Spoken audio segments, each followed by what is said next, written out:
learn a little bit more about how to get around in the city using the public transportation system.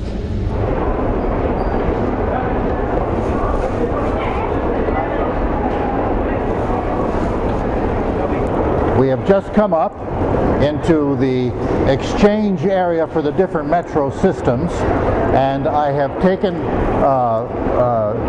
you from Kossuth tér, and we have come here to Deák tér. And now, as we come up, we will transfer over to the yellow line.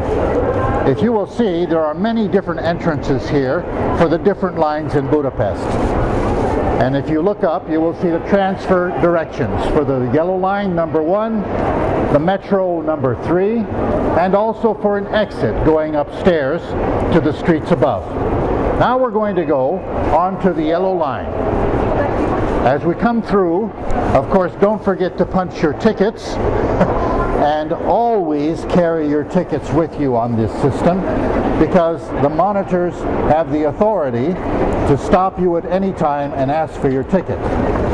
And as we have come off, you can see that now we go on to the yellow line. The end of the yellow line is what is called Mexikói út, and the beginning is Vörösmarty tér.